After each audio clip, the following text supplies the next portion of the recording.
بے پردہ ہوئی قید بھی خواہے نے اٹھائی اور موت نہ آئی کیا جانیے کیا کیا بھی دکھ پائے گی زینب گھبرائے گی زینب گھر جا کے کسے دیکھے گی قاسم ہے نا عباس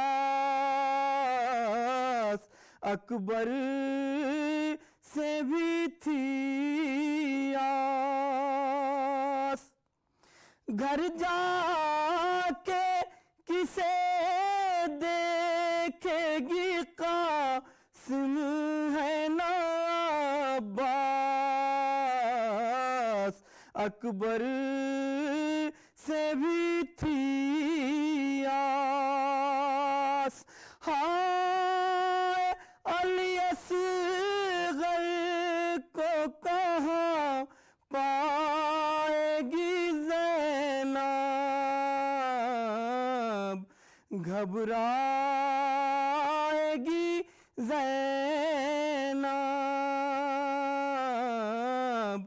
گھبرائے گی زینب بھیا تمہیں گھر جا کے کہاں پائے گی زینب گھبرائے گی زینب بین کے بعد اب میں بہت ہی ادب و احترام کے ساتھ دعوت دے رہا ہوں مولانا سید کلب جواد نقوی صاحب کو کہ وہ تشریف لائیں اور شام غریبہ کی مجلس سے خطاب کریں. اعوذ باللہ السمیع العلیم من الشیطان اللعین الرجیم بسم اللہ الرحمن الرحیم الحمدللہ رب العالمین والصلاة والسلام علی سید الانبیاء والمرسلین سیدنا و نبینا و شفیع المذنبین ابی القاسم محمد وأهل بيته الطيبين الطاهرين المعصومين أما بعد فقد قال رسول الله صلى الله عليه وآله وسلم حسين مني وأنا من الحسين أحب الله من أحب حسينا وأبغض الله من أبغض حسينا. حضور سرور کائنات محمد مصطفیٰ صلی اللہ علیہ وسلم کا بہت ہی مشہور اور معروف ارشاد ہے کہ میرا حسین مجھ سے ہے اور میں حسین سے ہوں. اور اس کے بعد رسول اللہ نے دعا مانگی ہے کہ احب اللہ من احب حسینہ، پالنے والے اسے دوست رکھنا جو حسین کو دوست رکھے.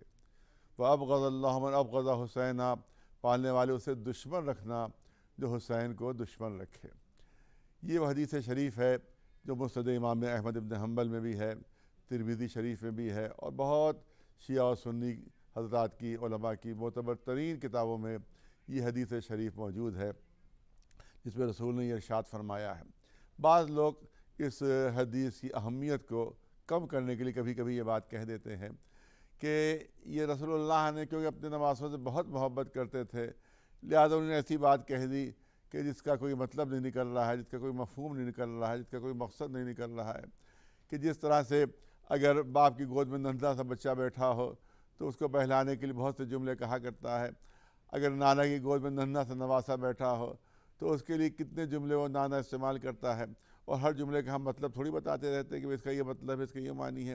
اسی طرح سے ایک محبت میں ایک جملہ کہہ دیا جس کے کچھ معنی نہیں نکل رہے ہیں، جن کا کوئی مطلب نہیں نکل رہا ہے. پوچھا گیا بھی کیسے آپ یہ بات کہہ رہے ہیں، تو انہوں نے کہا دیکھیے پہلا جز تو صحیح ہے کہ حسین مجھ سے ہے، کیونکہ اگر نانا نہ ہو تو نواسا نہیں ہو سکتا. لیکن اب جو دوسرا جز ہے جس میں رسول اللہ ارشاد فرمانے کہ میں حسین سے ہوں، اس کے تو کوئی معنی نہیں ہے، اس کا تو کوئی مطلب ہی نہیں نکل رہا ہے، اس کا تو کوئی مفہوم ہی نہیں ہے. بھلا ایسا بھی کہیں ہو سکتا ہے کہ نانا نواسے سے ہو، نواسا نانا سے ہوتا ہے، نانا نواسے سے تھوڑی ہوتا ہے۔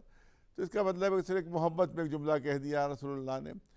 تو یہ بات کبھی کبھی کہی جاتی ہے، جس کے جواب میں یہ عرض کرنا چاہتا ہوں، اور بہت ہی غور طلب مسئلہ ہے، اور پوری توجہ چاہوں گا کہ دیکھیے وہ پست کردار لوگ ہوتے ہیں، وہ کم ظرف لوگ ہوتے ہیں کہ جن کی زندگی ان کا مقصد ہوتی ہے، یعنی زندہ رہیں، بس کھاتے پیتے رہیں، سانس چلتی رہے، چاہے وہ کتنی ہی ذلت کی زندگی کیوں نہ ہو، چاہے وہ کتنی ہی ایسی زندگی کیوں نہ ہو جو بے عزتی کی ہو، چاہے ضمیر فروشی کر کے زندہ رہیں، چاہے دین کو فروغ کر کے زندہ رہیں، چاہے خاندانی شرافت کا سودا کر کے زندہ رہیں، بس زندہ رہیں، سانس چلتی رہے، کھاتے پیتے رہے۔ یہ کون ہے؟ یہ وہ کم ظرف لوگ ہیں، وہ کم کردار لوگ ہیں کہ جن کی زندگی ان کا مقصد ہوا کرتی ہے کہ بس زندہ رہیں، چاہے کیسی بے عزتی کی زندگی کیوں نہ ہو جائے، کیسی بے مقصد زندگی کیوں نہ ہو۔ یہ کون لوگ ہیں؟ جو کم ظرف ہوتے ہیں، جو بد کردار لوگ ہوتے ہیں۔ لیکن یقین رکھیے کہ جو اعلیٰ ظرف کے لوگ ہوتے ہیں، جو اعلیٰ کردار کے لوگ ہوتے ہیں، ان کا مقصد ان کی زندگی ہوتا ہے، ان کا مقصد ان کی زندگی ہوتا ہے۔ اگر مقصد زندہ ہے تو وہ اپنے کو زندہ سمجھتے ہیں، اور اگر مقصد زندہ نہیں ہے تو وہ اپنے کو پھر زندہ نہیں سمجھتے ہیں۔ اس کا مطلب یہ ہے وہ پست کردار ہوتے ہیں جو زندگی کو اپنا مقصد سمجھتے ہیں، وہ اعلیٰ کردار ہوتے ہیں جو مقصد کو اپنی زندگی سمجھتے ہیں۔ اگر مقصد زندہ ہے تو وہ اپنے کو زندہ سمجھتے ہیں۔ لہٰذا اب سنیے، یہ رسول اللہ صرف محبت کے تقاضوں سے مجبور ہو کر یہ امام حسین کو سند نہیں دے رہے ہیں کہ میں حسین سے ہوں، بلکہ مستقبل کے آئینے میں امام حسین کا کردار دیکھ کر سند دے رہے ہیں کہ میں حسین سے ہوں، کیونکہ یہی امام حسین ہے جو اپنی قربانی کے ذریعے سے رسول اللہ کی تعلیمات کو محفوظ کر دیں گے، اسلام کو زندگی دے دیں گے، رسول اللہ کے مقصد کو بچا لیں گے، تو گویا خود رسول اللہ کو زندگی مل جائے گی، ان کو حیات مل جائے گی۔ لہذا اب رسول اللہ کا یہ دوسرا جز صحیح ہوتا ہے کہ میں حسین سے ہوں، یعنی یہی وہ حسین ہوگا جو کربلا کے میدان میں اپنی قربانیاں دے کر اسلام کو بچا لے گا، دین کو بچا لے گا، میرے مقصد کو بچا لے گا، کوئی مجھے زندگی دے دے گا۔ اسی لیے ہمارے ایک بزرگ نے بڑی خوبصورت بات کہی ہے جو میں کرنا چاہتا ہوں۔ وہ یہ فرماتے ہیں کہ دو جز ہیں، ایک جز یہ ہے کہ حسین مجھ سے ہے، حسین مجھ سے ہے، اور دوسرا جز کیا ہے؟ میں حسین سے ہوں۔ یہ دو جز ہیں حدیث شریف کے۔ وہ ارشاد فرماتے ہیں، ہمارے بزرگ عالم دین ارشاد فرماتے ہیں کہ امام حسین کی پیدائش ہوئی ہے 4 ہجری اور 3 شعبان کو، اور شہادت ہوئی 61 ہجری کو اور 10 محرم کی عصر کو۔ اب ان کے جملے سنیے، وہ فرماتے ہیں کہ 4 ہجری 3 شعبان سے لے کر 61 ہجری کے عاشور کے عصر تک، توجہ ہے، 61 ہجری کے عاشور کے عصر تک حسین رسول سے ہیں، حسین رسول سے ہیں، لیکن عصر عاشور کے بعد قیامت تک رسول حسین سے ہیں، کیونکہ یہی حسین ہے جو مقصد رسالت کو بچا لیں گے، جو اسلام کو بچا لیں گے۔ بلکہ دوسرے لفظوں میں یوں سمجھانا چاہوں گا کہ ایک چیز ہوتی ہے نسب اور ایک چیز ہوتی ہے حسب۔ بہت سے ہمارے بچے و جوان نہیں جانتے ہوں گے کہ نسب اور حسب میں فرق کیا چیز ہے۔ میں یہ فرق سمجھانا چاہتا ہوں، اسی حدیث کے ذیل میں یہ فرق سمجھانا چاہتا ہوں۔ دیکھیں، نسب وہ چیز ہوتی ہے جو ہم کو باپ دادا سے ملتی ہے۔ باپ دادا نواب ہیں تو یہ کیا ہے؟ یہ ہے نسب۔ بابا پروفیسر تھے، یہ ہے نسب۔ ڈاکٹر تھے، نسب۔ اور بہت بلند مرتبہ صاحب اقتدار تھے، یہ کیا چیز ہے؟ اس کو کہتے ہیں نسب۔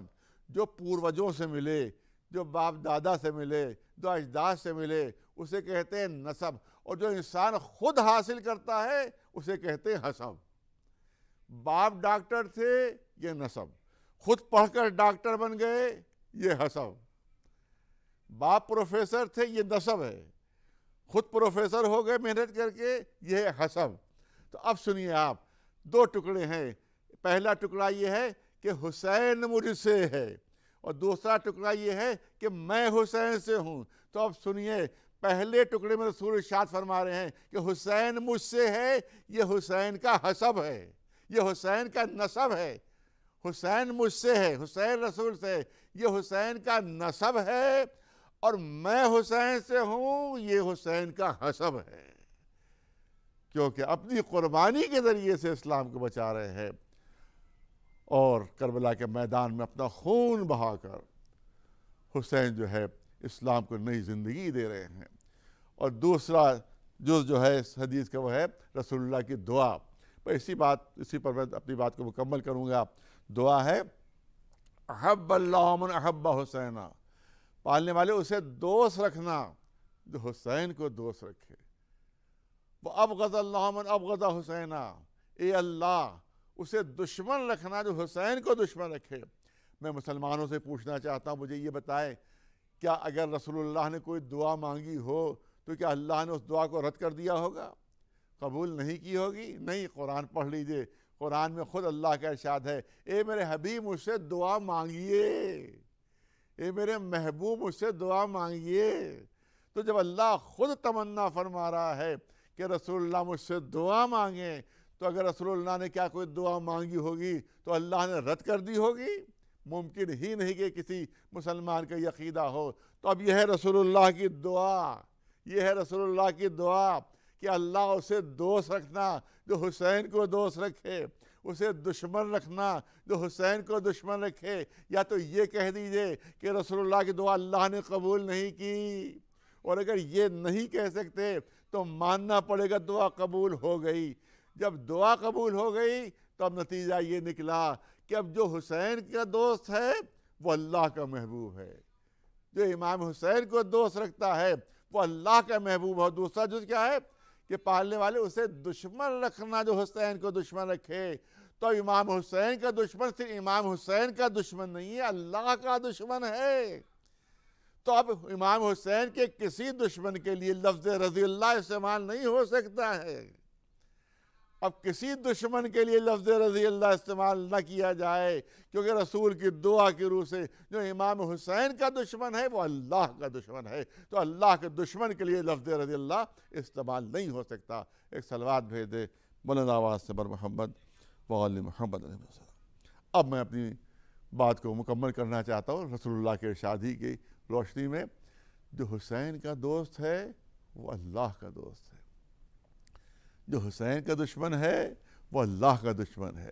تو اب جو کربلا کے میدان میں امام حسین کے مقابلے پر آئے ہیں، حسین کو بھوکا پیاسا رکھ رہے ہیں، صرف امام حسین ہی کو نہیں بلکہ حسین کے چھوٹے چھوٹے بچے بھی 3 دن کی بھوک اور پیاس سے تڑپ رہے ہیں، جس میں ایک 4 سال کی ننھی سی سکینہ بھی ہے، جس میں ایک 6 مہینے کا علی اصغر بھی ہے، اور کیسے کیسے ظلم ہوئے ہیں امام کے سامنے، ان کے جگر کو ٹکڑوں کو کس طرح سے ٹکڑے ٹکڑے کیا گیا ہے۔ آقا کبھی اپنے بھانجوں اون محمد کی لاشیں لے کر آ رہے ہیں، کبھی دنیا یہ دیکھ رہی ہے کہ اپنے بھتیجے قاسم کا لاشا اس طرح سے لا رہے ہیں کہ سینے سے سینہ ملا ہوا ہے اور پیر زمین پر خط دیتے جا رہے ہیں۔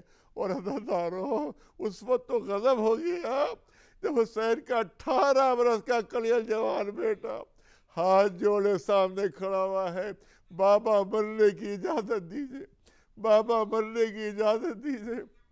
اے علی اکبر، ارے تم تو میرے نانا کی شبیہ ہو، تو ہو بہو میرے نانا کی شبیہ ہو۔ لیکن جناب علی اکبر نے قدموں پر سر رکھ دیا، بابا مرنے کی اجازت دیجئے۔ اجازت تو دے دی، مگر جب علی اکبر جانے لگے تو آسمان کی طرف رخ کر کے امام حسین نے فرمایا، اے پالنے والے تو دیکھ رہا ہے تیری بارگاہ میں وہ ہدیہ پیش کر رہا ہوں کہ جو صورت میں، سیرت میں، رفتار میں، گفتار میں ہو بہو رسول کی شبیہ ہے۔ جاتے وقت عالم یہ تھا کہ حسین علی اکبر کے پیچھے پیچھے دوڑ رہے تھے۔ تصور کیجئے کہ جب جاتے وقت یہ عالم تھا تو جب حسین کے کانوں میں آواز آئی ہوگی، بابا علی اکبر کا سلام آخر قبول کیجئے، تو اب باپ کا کیا عالم ہوا ہوگا۔ روایت کہتی ہے کہ حسین علی اکبر تک پہنچتے پہنچتے 70 مرتبہ گرے اور 70 مرتبہ اٹھے ہیں، اور جب علی اکبر پر نظر پڑی ہے تو تاریخ کہتی ہے اب جو باپ زمین پر گرا ہے تو اٹھا نہیں گیا۔ جس طرح سے بچے گھٹنیوں کے بل چلتے ہیں اس طرح سے حسین اپنے کڑیل جوان بیٹے کی لاش پر پہنچے۔ ہاں دارو لاش اٹھائی مگر چند قدم سے زیادہ نہیں چلا گیا، زمین پر لاش رکھ دی۔ چند بچے آ گئے تھے، امام حسین نے انہی کو آواز دے دی اے بچوں آؤ اور حسین کی مدد کرو۔ عزادارو آگے آگے چھوٹے چھوٹے بچے علی اکبر کی لاش لیے ہوئے، پیچھے پیچھے حسین والی اکبرہ کہتے ہوئے علی اکبر کی لاش وہاں رکھی جہاں قاسم کی لاش رکھی ہوئی تھی۔ تاریخ کہتی ہے حسین درمیان میں بیٹھ گئے، ایک ہاتھ لاش قاسم پر، ایک ہاتھ لاش علی اکبر پر رکھا، آسمان کی طرف رخ کیا۔ پالنے والے تو دیکھ رہا ہے میں غریب ہو گیا، میں بے سہارا ہو گیا، اب میرے دامن میں کچھ نہیں بچا۔ بس مجلس ختم کرنا چاہتا ہوں۔ حسین پہنچتے ہیں میدان میں، آواز دیتے ہیں کوئی ہے جو میری مدد کرے، کوئی ہے جو میری مدد کرے۔ ایک خیمے حسینی سے بہت زوردار گریہ کی آواز بلند ہوتی ہے، رونے کی آواز بلند ہوتی ہے۔ امام حسین پہنچتے ہیں در خیمہ پر۔ بہن زینب کیا بات ہے، ابھی تو میں زندہ ہوں، اتنے رونے کی آواز کیوں بلند ہے؟ جناب زینب نے فرمایا بھیا ابھی جیسے ہی آپ نے کہا کہ کوئی ہے جو میری مدد کرے، ننھے سے علی اصغر نے اپنے کو جھولے سے گرا دیا کہ اللہ میرے بچے کو میری آغوش میں دو۔ ننھا سا 6 مہینے کا علی اصغر آغوش میں آیا۔ حسین کو یہ انداز ہوا کہ تھوڑی دیر اگر اس بچے کو پانی نہیں ملے گا تو یہ بچہ دم توڑ دے گا۔ لا لے جاتا ہوں دشمنوں کے سامنے، شاید کسی کو رحم آ جائے۔ عزادارو مجھے اتنا بتا دیجیے، کتنے لوگ یہ مجلس سن رہے ہوں گے، مجھے یہ بتائیے کوئی ننھا سا بچہ کہیں آپ کو پیاسا ملے اور وہ پانی مانگ رہا ہو تو کیا آپ اس بچے سے پوچھیں گے کہ تم ہندو کے بچے ہو، مسلمان کے بچے ہو، سکھ کے بچے ہو، عیسائی کے بچے ہو؟ اگر دل میں انسانیت ہے تو فوراً آپ تڑپ جائیں گے اور بچے کو فوراً پانی پلا دیں گے۔ مگر یہ کربلا میں کیسے ظالم تھے کہ جو جانوروں کو بھی شرمندہ کیے ہوئے تھے۔ حسین پہنچے ایک بلندی پر، اے یزید کے فوجیوں اگر میں تمہاری نگاہ میں گناہ گار ہوں تو اس ننھے سے بچے کی کیا خطا ہے، اس ننھے سے بچے کو تو پانی پلا دو۔ عزادارو آپ جانتے ہیں کیا ہوا؟ ارے سردار لشکر عمر سعد نے حکم دیا کہ بچے کے گلے پر تیر مارا جائے، گلے پر تیر مارا جائے۔ حرملہ نام کا ایک مشہور تیر انداز تھا، اس سے کہا بچے کے گلے پر تیر مارو۔ اس نے 3 نوکوں والا تیر نکالا، 3 بھال کے جو تیر کہلاتا ہے وہ نکالا، بچے کے گلے کا نشانہ لیا۔ لوگ کہتے ہیں کہ علی اصغر کا گلا چھد گیا۔ ارے کیسے مانوں کہ گلا چھدا؟ اگر 1 نوک کا تیر ہوتا تو گلا چھد گیا ہوتا۔ ارے 3 بھال کا تیر تھا، گلا چھدا نہیں تھا۔ امام زمانہ کی فریاد سن لیجئے، امام نے، ہمارے آخری امام نے ہر شہید کربلا پر سلام کیا ہے۔ اے علی اکبر تم پر سلام ہو، اے قاسم تم پر سلام ہو، اے عباس آپ پر سلام ہو۔ لیکن جب جناب علی اصغر پر سلام کیا ہے تو امام زمانہ کے جملے سن لیجئے۔ امام فرماتے ہیں میرا سلام ہو اس ننھے سے بچے پر جو 3 بھال کے تیر سے ذبح ہو گیا تھا۔ اس کا مطلب ہے علی اصغر کے گلے میں تیر نہیں چبھا تھا بلکہ 3 بھال کے تیر سے علی اصغر ذبح ہو گئے تھے۔ ہاں دادارو پھر حسین 3 دن کے بھوکے پیاسے، شبر کا خنجر ہے، حسین کا سوکھا گلا ہے۔ عزادارو آندھیاں چلنے لگی، فرات کا پانی نیزوں اچھلنے لگا، سورج شرما کر مغرب کے دامن پہ جھکا، شام غریبہ نمودار ہو گئی۔ مگر عزادارو ابھی دشمن کے ترکش میں ظلم کے تیر ختم نہیں ہوئے تھے، خیموں میں آگ لگا دی گئی، بیویوں کے سروں سے چادریں چھین لی گئی۔ ارے بیویاں ایک خیمے سے دوسرے خیمے میں سروں سے چادریں چھن رہی ہیں، سارے خیمے جلا دیے گئے۔ آخر میں شام غریبہ نمودار ہوتی ہے، جناب زینب ننھے بچوں کو لیے ہوئے میدان میں بیٹھی ہوئی ہے کہ ایک سوار سامنے سے آتا ہوا نظر آیا۔ جناب زینب آگے بڑھی، ایک سوار بڑی مشکل سے بچے سوئے ہیں، ارے قریب نہ، اگر تجھے لوٹنا ہی ہے تو صبح کو آ کر لوٹ لینا۔ وہ سوار نہیں رک رہا تھا، جناب زینب کو جلال آ گیا، ارے میں علی کی بیٹی کہہ رہی، رک جاؤ، یہ سننا تھا۔ اس سوار نے نقاب الٹی، اے زینب کس کو روک رہی، میں کوئی اور نہیں تمہارا بابا علی ہوں، یہ سننا تھا۔ ارے زینب پلٹی، اے بیویوں کوئی پھٹی ہوئی چادر ہے تو دے دو۔ میں بابا کے سامنے بھی بغیر چادر کے نہیں آئی۔ بیویوں نے فریاد کی، اے شہزادی پھٹی ہوئی چادر بھی موجود نہیں ہے، پلٹی اور علی کے قدموں سے لپٹ گئی۔ اے بابا اس وقت آپ کہاں تھے جب کربلا میں آپ کا بھرا گھر اجڑ رہا تھا؟ اے بابا اس وقت آپ کہاں تھے جب حسین کے سوکھے گلے پر شمر کا کند خنجر چل رہا؟ سَيَعْلَمُ الَّذِينَ ظَلَمُوا أَيَّ مُنقَلَبٍ يَنقَلِبُونَ أَلَا لَعْنَةُ اللَّهِ عَلَى الْقَوْمِ الظَّالِمِينَ۔ عزاداران امام مظلوم، ڈی ڈی اردو کی جانب سے پہلی محرم سے شام غریبہ تک کی مجلسیں نشر کی گئی ہیں۔ ہم پھر اگلے سال حاضر ہوں گے، تب تک کے لیے اجازت دیجیے، خدا حافظ۔